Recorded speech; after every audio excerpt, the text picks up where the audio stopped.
Asubuhi moja mimi nikatoka nikienda place tu kutembea nitafute mjengo. Nikaongea place nyingine unajenga mjengo karibu Ruaka huko kwa Muhindi. Na nilikuwa nimevaa tu vizuri, ndio niko hivi. Anaenda kuomba kazi ya mjengo na suti na sharpshooter. Nikawauliza ati kuna kazi, wakaniuliza kazi gani ya kujenga. Wakaniuliza ukiwa hivi unataka kufanya mjengo, sema nataka kufanya mjengo. Sahi, nasema yes. ID iko wapi? Nikawapatia ID. Sasa wakaniambia nikuje nianze kazi kesho yake.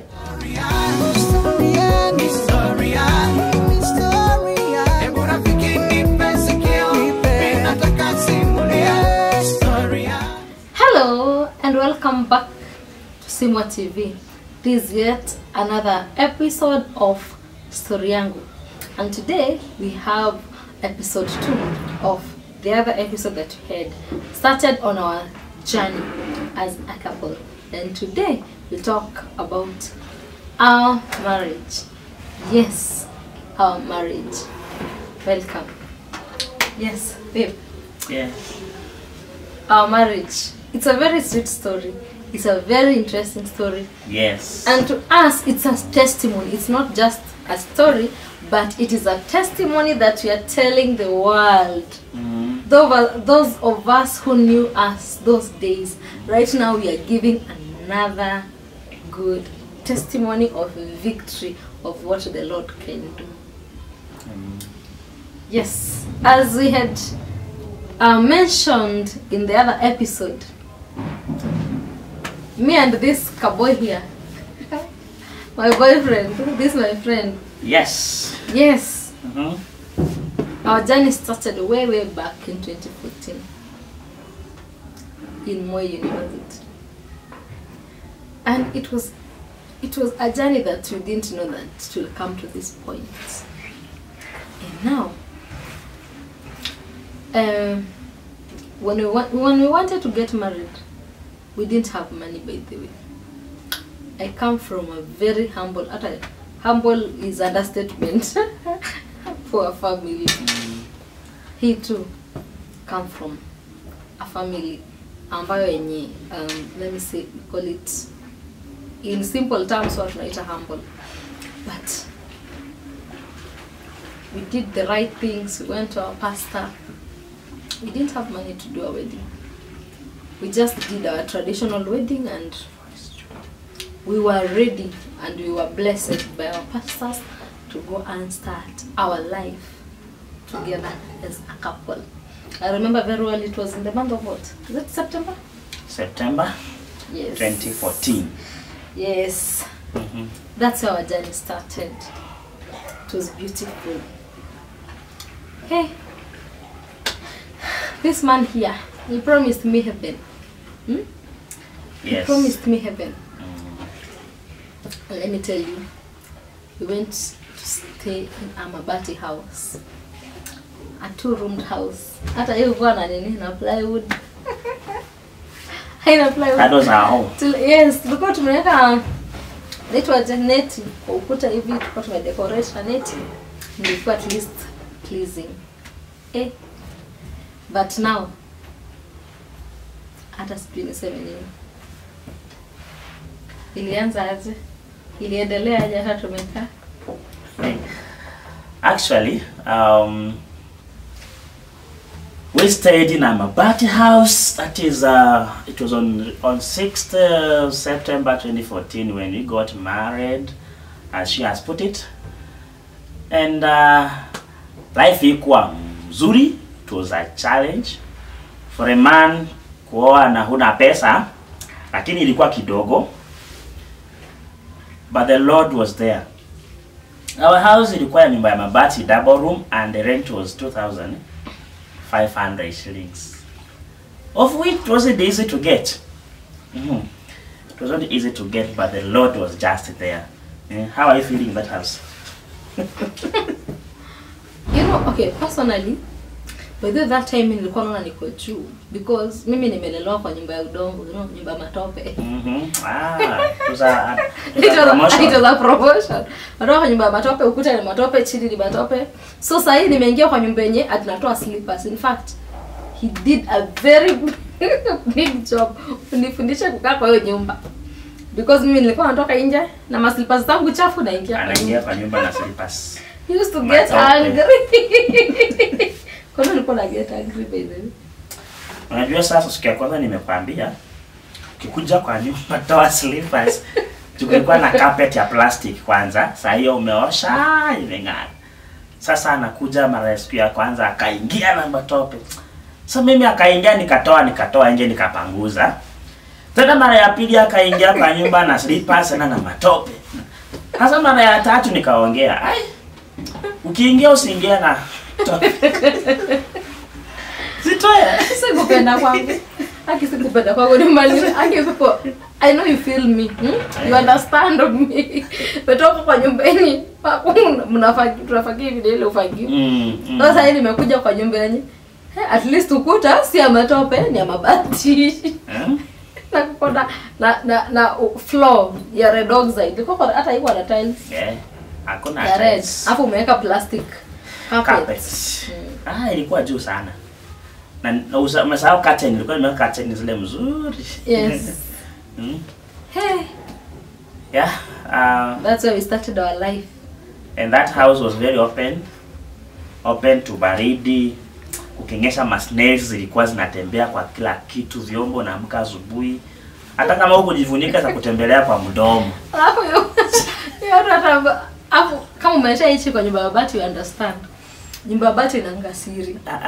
You cannot even whisper. Tuko na majirani. Bedroom yako na yaani ukuta bedroom yako ndio ukuta ya neighbor. Kwanza bed yetu ilikuwa imeshikana na bed ya neighbor, tu ni mabati ilikuwa hapa. You can imagine how things were when you want to be yourself, yani how things were. It was tough. Very tough. But we stayed there. 7 years. We stayed there for 7 years. That's where we got our firstborn kwa hiyo place. And tulipata firstborn wetu, life became tougher. Yani ni kama tu mtoto ilikuwa imengoja tu mtoto tu aingie tu hivi, maisha ilikuwa ngumu zaidi. Life became tough, very tough. Ilifika point I've just given birth. 1 month later we don't even have food. Remember that time? Yeah, I remember. Huyo ana job. Sasa ikifungua mimi nilikuwa shule, nilikuwa campus. I was 1 month nifanye exam ya that year. That second year. Around the second year. 15 second year. Nilikuwa nafanya exam ya second year. So alifunga kama mimi siko. So nikikuja yako home, sina job. Huyo alipata mtoto wako 6 weeks old. Yeah, alikuwa mkubwa. Lakini I thank God. She had taken care of that boy very well. So you can guess umekuja, huna job, there's no food in the house. As a man, what do you do? So kila nilifanya asubuhi moja mimi nikatoka nikienda place tu kutembea nitafute mjengo. Nikaongea place nyingine, unajenga mjengo karibu Ruaka huko kwa Muhindi. Na nilikuwa nimevaa tu vizuri, ndio niko hivi. Anaenda kuomba kazi ya mjengo na suti na sharpshooter. Nikawauliza ati kuna kazi, wakaniuliza kazi gani ya kujenga. Wakaniuliza ukiwa hivi unataka kufanya mjengo, sema nataka kufanya mjengo. Sahi, nasema yes. ID iko wapi? Nikawapatia ID. Sasa wakaniambia nikuje nianze kazi kesho yake. So mimi nikaenda kuanza job because in my wardrobe hakuna nguo yote ilikuwa kama kiatu kufanya mjengo. So I went with my suits and other things. So I worked. My friend. Kiatu iliisha after 1 week. Hiyo simiti hiyo inamalizanga kiatu ukweli. Usione wale watu wanakaa kwa mjengo kiatu imekatika chini ufikiria ni nini? Hapana, simiti inakata. So my 3 pairs of shoes iliisha kwa mjengo. Nilifanya hapo wiki moja. Mazee. Kifanya mjengo mtu ukula sana. Tukao nakula chakula kwa deni. Wiki kisha mama mboga ndio huyo hapo wala anapika chakula pale anangojea pesa. At the end of the week I took home 1,200 shillings. Hiyo ndio nafaa ulipe hapo rent, chakula, whatever, to take off this young baby. The baby was around 3 months old. 2 months old, around 3 there. Na the same time mimi sasa hiyo nimepeleka mtoto daycare. Na mimi niende nitafute kazi. Mtu ako 2 months. Hata sijahili. Because nilienda kutafuta kazi because the place that nilikuwa nafanya when I was pregnant walikuwa wameniambia nikizaa I'll go back, but unfortunately these private schools anaenda akaambiwa hakuna job. Yes. Replacewa na mticha kutoka Uganda, kumbuka vizuri. Hey, mimi surprise nilipata wakati nilifanya hiyo mjengo. Nimeenda kufanya mjengo na pangwa kazi na my students. Na nao wanafunzi wanaenda shule za day school, wana shida ya school fees. Umeenda umepangwa kazi hivi, mnaenda hivi unaangalia na mwanafunzi wako, ibako wewe unafanya. Ananiambia teacher, mimi nakuja kutafuta school fees. I felt so embarrassed and I told myself sitafanya hapa kazi tena. So nikaambia my supervisor nipeleke place nyingine ya kufanya job. So akafanya hivyo, akanipeleka another different place na huyo mwanafunzi side nyingine because it was not a good show actually. I felt so bad and you usually feel the same in such a kind of a shoes. Lakini nilifanya wiki moja, nilipopewa pesa zangu nikakataa kurudi. And I told God, if actually this is the kind of life I'm going to live, yo mjengo sirudi, get me another place. Na hiyo kwa sana ikafika Sunday, God provided another job. Na nikisema job si hadi job ya ofisi. Nikapromatiwa kutoka kujenga na Mchina na Muhindi nikaenda kujenga na Mchina. At least sasa unalipiwa HIF, NSSF. Yeah. So hapo walikuwa wanalipwa around 2500. Nikaenda kwa kazi ya kulipwa 25000. Nikaenda to Rivers. Nikafanya to Rivers nifanya kazi for 5 good months. Nikatoka hapo kama najua kujenga, kupiga hiyo kijiko anaitanga nini. But while I was there, I had challenges still. Fundi mnafanya na yeye anakuharass because ujui akikuambia niletee hii, ujui yeye inaitwa aje. I did not terms of sites za kujenga. But at least now you know. Now I know. At least ukijenga kwetu utadanganya. Najua bei almost ya kila kitu. Yes. Mimi mwenyewe it was a nice place to grow and to learn. God was preparing me for something better. And another thing, kuna kitu sijasema, that time when we were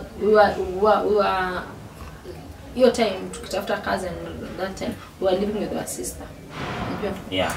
Yes, we were living with our sister and vile life ilikuwa ngumu nini, challenges zingine, tunakula ugali na strong tea. You remember those days? Ugali na strong tea. Nilikuwa nakula na strong tea asubuhi nikienda mjengo. Can imagine. I think the sister saw the life is too hard. Na vile huko before mtoto akuje, life was a little bit good. So sasa mtoto amekuja, things have become so tough nini. Hey, one day tulikuta ametoroka. Kama na kaenda. Ametoroka. Yes, but we thank God. Here we are. We thank God. Your story. Ulifanya mjengo ulimaliza to Rivers. Kwa 2015. Nilifanya miezi 5. Ulimaliza mwezi wa 10, si ndio? Yeah, 11 hapo ndio nirudi campus. Sasa hiyo unachapa mjengo hata watu hawezi kukujua vizuri. Umevaa kama wao na wanaongea. Lakini unavumilia because there is a God, you know, I'm serving and one day I'll get out of this. So I went through challenges hapo kwa mjengo sana, but God was there with me. Kunyeshewa na mvua mkifanya kazi, lakini nililani kitu moja nikiwa pale kwa mjengo huko to Rivers. Nilijifunza kuendesha kale ka tractor kakubeba mchanga. Sure, at least sasa kwetu ni utajenga. So nikawa nakaendesha. Lakini very soon I'll be driving my big machine. It's coming very soon.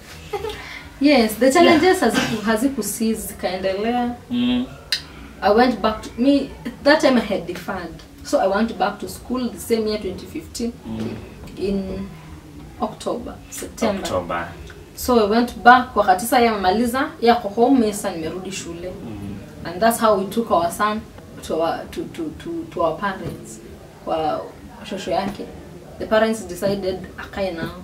So that's hiyo ndio time tukampeleka huko. So tulikuwa tunasoma ni shift. Huyo akiwa nyumbani, mimi niko shule. Akiwa shule, mimi niko nyumbani. That's how we used to operate. But challenges sasa anytime tukipata when we were working, ile pesa yenye unapata una support mwenye ako shule. Mwenye ako home ana support mwenye ako shule. Mwenye ako hivyo mpaka tukamaliza. But before then challenges hazikuisha. Challenges hazikuisha. At least tulingangana hivyo ukamaliza, ulimaliza 2018. Na mimi 2019 nikamaliza. Mimi nilimaliza 2019 April. Na unajua tulikuwa tunajilipia school fees. Yes, we used to pay our own school fees. That's money that we used to hustle when we were kwa shule and support you, meaning that tulikuwa tuna hustle for school fees. Yes, tulikuwa tunapata help. Help unapata inalipa fee. Unajua help inakuwa some little amount. Rent. So haitoshi, so inabidi una hustle kuongeza na rent ya shule nini na upkeep and the rest. But anyway, mimi as that proverb that one woman, I never used to sleep on my ears. Mimi nilikuwa nafanya kazi. Even at school, nimeshuka watu nywele. Nimepika chapo, nimefundisha huyu jamaa nilimfundisha kupika chapo. Alikuwa anapika chapati. Because there was a time, was it 2017 or 2016? Kuna time ilitupata one semester tuko wote shule. It happened to tukajipata wote. So, tumepeleka mtoto home. Shopping yote tumepeleka. Tumefika shule tumebaki na only 200. So the only thing. Ya mbili ya hivi. Yes, close to 100. So mimi nikamwambia aje, hii pesa tukikula tutafanya nini? Hatuna mtu wa kutupatia pesa tena. Our parents are not able to pay to give us anything even to eat. It is us when expect to wapatie both your side and on my side. So mimi nikakwambia aje, kijana tufanye nini? Tutafute biashara. Tuende tununue unga chapo, tupike chapati, tuanze kupika chapati. Sasa nikwambie, huyu sijui ni uluyu ama ni nini alikataa. He refused. Hiyo kazi iko rahisi. Ulikataa. Kwani ulikataa by the way? Juu zaidi niambie mbona ulikataa. Unajua mimi wananijua kama boss. Hata kama ulikuwa unajulikana shule nini basi mbona ulikataa? Kuimadi lakini tulipika baadaye. Ngoja. Sasa ulikataa. Hiyo kitambo ikuje ingiane. Nilikataa. Alikataa. So mimi what I did, I took that 200 bob. Siku unga ya chapo ya ndopu ilikuanga 130. Hii 200. 2 kg pack. Alafu nikana nikaona mafuta. Siku hiyo 1 liter ilikuanga around 140, so nilibaingi nusu. Ikakuwa 70 bob. So 130 plus 70 200 kaisha. Kesho yake asubuhi mimi nikaamka nikapika chapo. In fact I did that myself. Niliamka nikapika chapo na nikauza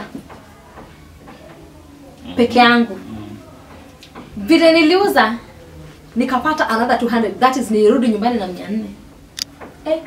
Boss akaona, ulianza kazi na 200. Sasa umerudi na 400. Kumaanisha ile pesa ya multiply. Akaniambia nifundishe. We were so happy. No. Kesho yake asubuhi tukaongeza stock. Sasa nikanunua unga mifuko 2, si ndio? 130 times 2 ikakuwa 260 na nikaona mafuta 1 liter. Ikatosha. Nikamfundisha kupika. And that's how he started. Nikamwambia kukanda, akakataa kufundishwa kukanda. Yeye akasema ulikuwa unafanya nini kuroll? Rolling mafuta ulikuwa unasema unachomeka. Sasa mimi ni kuroll. Na tunakumbuka ile nini yangu ya kwanza, ile ni roll. African map. But I was patient. Yes. He was ready to learn. Akala tukapika hiyo chakula. Hiyo siku tukagawana. After tumemaliza kupika, akakwambia chukua zingine enda si houses. Ule endanga si houses. Na mimi nikachukua another half nikaenda houses na uko chini. After ilikuwa kwa 30 minutes ama around. Hizo ni houses za Moi kwa wale hawajui. Wanyako Moi wanajua. Moi understand. Kuna sea houses chini karibu maps huko. Wengine pande wengine the houses. So, nilikuwa nazunguka huko kwa milango za watu knock in the morning kama watu wajaamka. Knock 6. Nilikuwa around 6ish. Nauza chapo. Na huyu awako si houses chapo moto. By 7 nampigia simu. Mimi nimemaliza. Wewe uko? Hata mimi nimemaliza. Kukuja kuhesabu profit 500 bob. That's the job we did until we left Moi. We used to get 500 bob every day. In fact, we used to send money to our parents since then. We used to pay our house rent hata tukiwa shule. Hatukuwa tunabakingi na rent. Tukiwa shule, tunalipa rent. Rent, yeah. That's how we survived. Paka tukamaliza. We got enough money to take care of us. Paka tukamaliza campus. In fact, hakuna mwenye alibaki hata na deni. In fact, hata wakona overpayment yangu 3k ilibaki huko. Na walikataa kunirudishia. We survived. We survived. The journey was tough, but we finished. Yeah, we finished and here we are. We are now a qualified teacher at Buruburu. Sasa hiyo hapo vile ulinifunza kupika, nikapika. The following semester wewe ukaenda long holiday, nikabaki shule. So I had no option but to continue cooking chapati. And nikafunza best yangu mwingine anaitwa Oscar. Shavala. Sasa nikamuita tukakuja tukapatana, tukaanza kupika hizo chapati na mimi nikamfunza na yeye akafanya nini? Pia akalana. So Oscar mahali huko, I salute you. Yeah. We went like that, tukafika mahali campus tukamaliza, and then we came back home to continue with our profession. After graduating in 2018, nimekuja kupata job 2022. And we really thank God. That safari haijakuwa rahisi, kando na mapenzi vile tumekuwa, we love each other. Lakini na kuvumiliana. Marriage has issues, has challenges.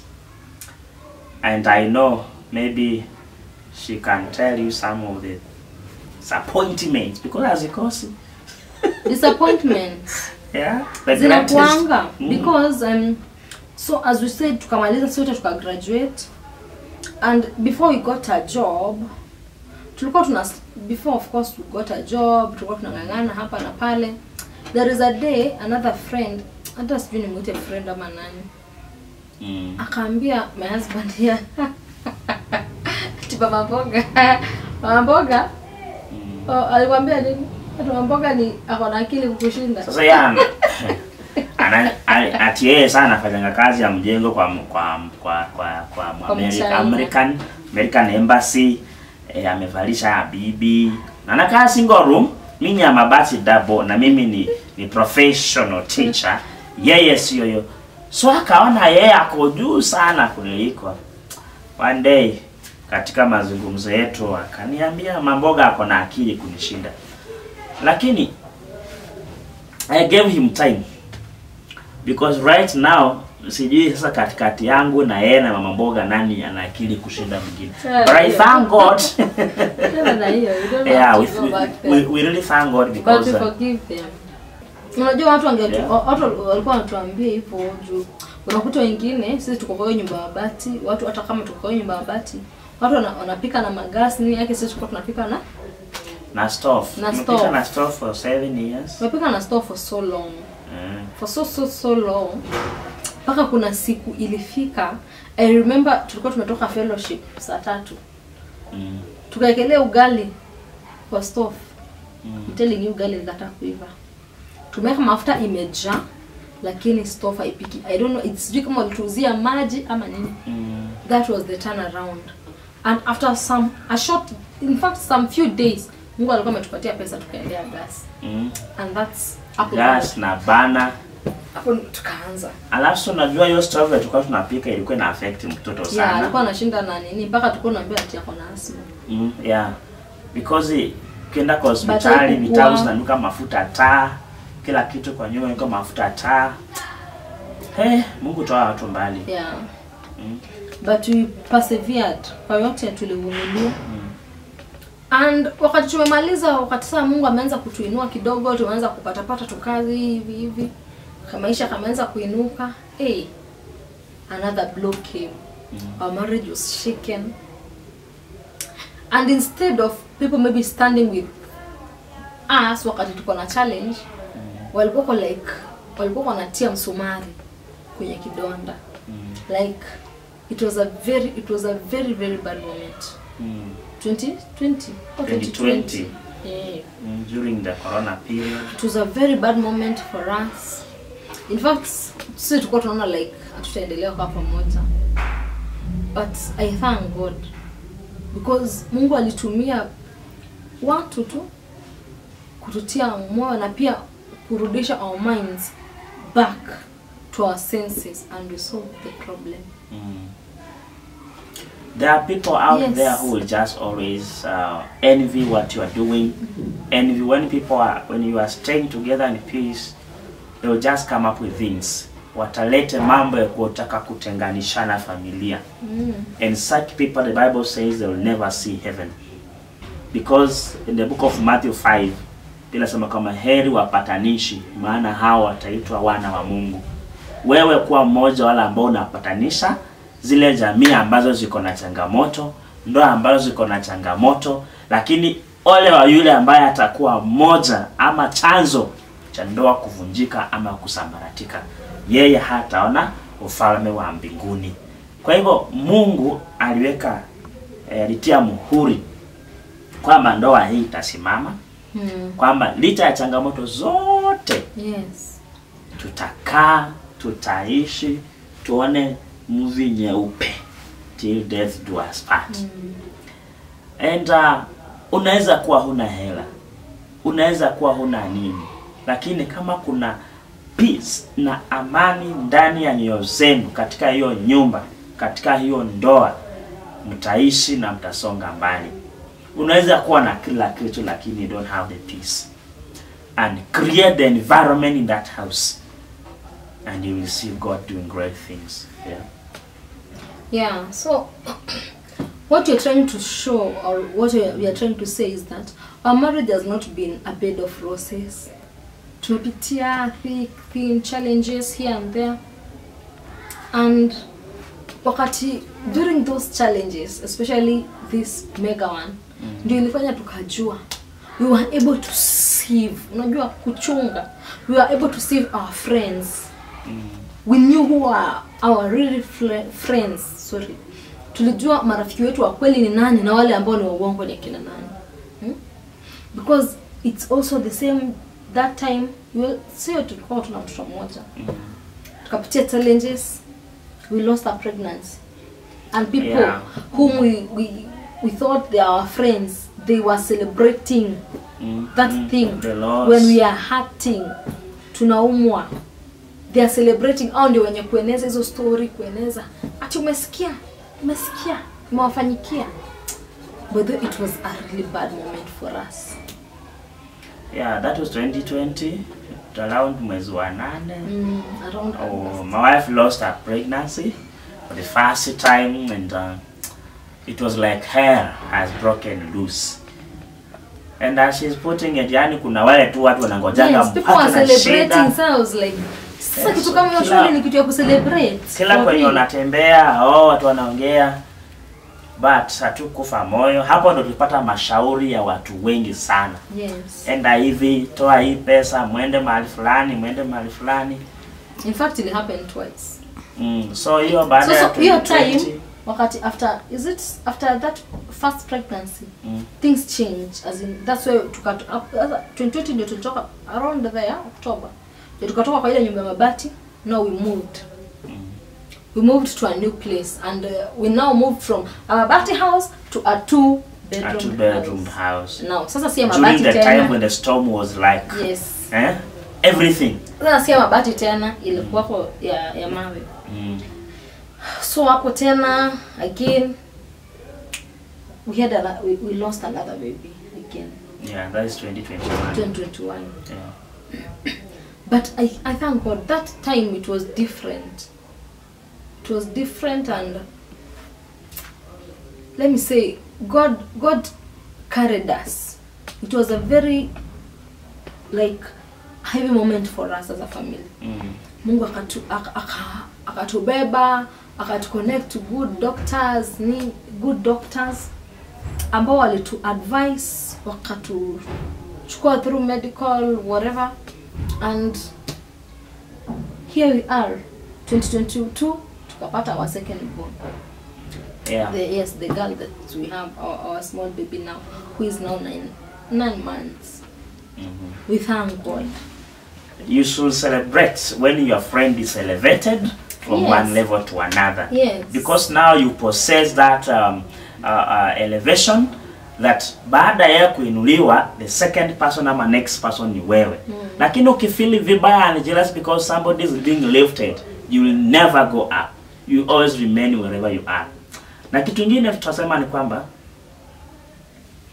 association brings assimilation. Brings assimilation. The people you associate with, you know, you can never walk with chicken when you want to fly like an eagle. It cannot happen. The truth is, You have if to change. ukichukua a hawk ama an eagle, ikiwa kadogo kale kakinda kadogo na kale kagro pamoja na vifaranga, katagro kakijua yeye ni kifaranga kama zile zingine. Sure. So it will never think like it can fly. So the potential of the eagle is normally suppressed by the environment, and number two, the association. But if this eagle is growing together with other eagles, definitely the other eagles will make it realize its potential, because it will have equated itself with the powers of the other eagle, and so it will fly. Kwa hivyo, ukikaa na watu ambao level yao ya kufikiria ni hapa chini, you will never think big, you will never think forward, you will never grow your minds. You always think and grow like them. So always understand, who are you associating with? So as a family, we decided to change the people who we are associating with. Yes. And honestly, our mindset changed. The blessings of God are actually inevitable and countable, and there are so many. Yeah. So always focus on God. Focus on God and pray. Hatujasema atuchokee your adui zako. The enemies are normally there to help us pray and to help us realize the power of God. Yeah. Maana if there were no enemies, ungekuwa unaomba nini? They come to help us, to shake us, to pray to God. So whenever a storm comes in your life, usilie na usinungunike. Ambia tu Mungu akusaidie, you pass over. Ya si kwamba storm iishe. Ya, wakati wake ukuje wa storm, lakini ukishaisha kazi yake itakuwa ishamalizika, and itakuwa ni kama tu measles. Ya, unapougua ugonjwa wa measles ama inaitwaje? Chicken pox. Ya. Ukiugua chicken pox mara moja itakuwa imeisha. Lakini ukizaliwa na hujawahi ugua chicken pox, even if you are old, it will ever come. So storms comes just once, and they get finished. Yes, I think it is a pastor who said that when you are passing through a storm, don't ask God to ati Mungu toa hii storm, ati toa hii storm sahi. Acha nikwambie, if a season itakuwa kwa life yako alafu itataka kukua kumalizika, lazima itajirudia. So the best thing ni kuomba Mungu, God help me. Na kupitia katika hii storm, Mungu tu nivushe salama. Nivuke na nitoke nikiwa wina. Hiyo season itakuwa imeenda kabisa. Because I know ile season yenye tulikuwa na the 7 years that we were going through hell, we were going through wilderness. I know God was trying to teach us something. Our foundation imekuwa so tough. The Lord was trying to teach us something, that even hata ile siku Mungu atatuinua zaidi. Right now we are talking to the world. Imagine, you're speaking to the world. We are encouraging someone out there that it is not yet over. Life can be so tough. Inaweza kukupatia maybe shubiri, lakini usikufe moyo. If you have that someone mwenye akona vision, try to see with your inner eyes. If nilikuwa ninamwangalia huyu na macho tu, maybe tu hapo ningeona like hana visions, ningemtoroka kitambo sana. But I persisted. Nikamwambia tu Mungu atusaidie one day tutavuka. And right now we are just in step 1. Yes. Go to step 1. And now here God is helping us to help others, and that's why we are here truly saying that marriage works. Marriage works. It doesn't matter the challenges. It doesn't matter the storms. but marriage works. That is what I can say as I close for tonight, that marriage works with God. And when you take your partner as your friend, it will work. Na storms hazikuja kutuwa, zinakuja kutu strengthen na kutu encourage. Yes. Right now we thank God. The Bible says that no temptation is bigger than what you can handle. And every time when challenges come or temptations come your way, there is always another door. God will provide a way out for you as a family, as a husband, as a wife to go through. The only thing you have to understand is this. Kuna wakati utafika katika hiyo nyumba, maybe you don't feel like talking to someone. You don't feel like talking to your husband or wife because maybe kuna kitu kimefanyika. But just realize the first love which was there in the beginning. Yes, you are human in one way or another. Lakini usikubali that part of the innocence carry away the whole of you from that your loved one, from the love from your children. Apana, yeah. Whatever has happened, kama ni mistake, deal with it. Nakaa chini, natengeneza. And once you have talked, obviously you'll come to a conclusion. There is nothing that lacks a solution as long as the two of you are willing to sit down and talk. So what makes people to fight is that the ego in them. I want to be seen that I am good. She wants to be seen that she is good. Ataka kuona sina makosa, yeye ataka kuona hana makosa. Kila mtu ataka kuvuta upande wake. Na pale ambapo mnavuta kamba, hapo ndo saa moto unawaka na unakuta kama watu wamekosana. Watu wamepigana kwa nyumba. Ndoa si ya kupigana. Hapana, zile za kitambo people used to fight. Right now, take your wife as your friend, your husband as your friend, and bring the issue on the table. Another thing which brings fight is the issue of money in the house. How do you share your money? How do you do budget as a family? Kuna wale usema maybe the wives ati pesa yako ni yako na yangu ni yetu. Kwa msemo hapa kwetu sijawahi sikia. When there is money, she brings her money on the table, I bring my money on the table, we do the budget. And we see who mwaka indio a project in ya hapa, in ya hapa, in ya pale. And anytime I use the money, maybe without having discussed about it, you have to come and inform. If she does the same, you have to come and inform. Be together in planning for marriage, family affairs, the children.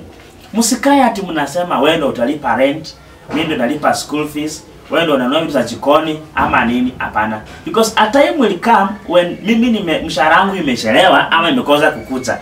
Na yeye akatea aseme hiyo ni jukumu lako, atulipire, silipire na pesa yangu. What will happen? Tafungiwa. Mwenye kufuli akija na kufuli, si mtafungiwa nyumba. Na imagine that argument. Yeah, yani mnavutana kwa kufanya majukumu fulani. And then another effect is this, you affect your children. Because the kids now wanaishi wakijua, baba anafanyanga hii, mama anafanyanga hii kitu fulani. Hapana. Another thing, do not take your mother as your next of kin when you have a wife and children. Unless you are thinking some maybe tofauti kidogo. The first person who is next of kin is your wife. Why do I say so? If you don't trust your wife, why do you stay with her? A simple question. If I don't trust you, why should I stay with you? There's no reason. The person you try is that next, the immediate person. You see, the Bible says, a man shall leave their mother, they shall leave their father, and he will join with the wife and they become one. So if you are going to take your property and write the name of the other person as next of kin, yet you have one person who is the bone of your bone and the flesh of your flesh, then who do you trust? So I encourage men who are in marriage to trust their wives and give them authority to manage their properties. In fact, wives are the best managers that I have ever seen, and she's one of them. Yeah. To ladies, Those who say yangu ni yangu na yake ni yake ni yake. No. Umefanya mambo mengi kule nje umeficha, you don't want your husband to know. I don't know who you are hiding from. If you don't trust your husband, you don't write him as your next of kin. I think the world is changing. And what you are doing, you have a generation which will reciprocate exactly what you are doing right now. Remember, what you do today reflects how tomorrow is going to be. Sure. That was our story, and there are many more to come. When you keep following our channel, the Simwa TV, I believe God is going to help us to bring that which is going to inspire you. We shall have a number of stories, testimony to share on our channel. We shall reach out to so many people who are motivational speakers, who have grown up in ministry, and they have great and big testimonies on this platform. Keep following us, and blessing shall follow you. Subscribe from our channel. See you in the next one. Share, comment. Yes, please send this clip to your friends, your relatives. Let them listen, let them get encouraged. See you then. Marriage works. Marriage works. Bye bye.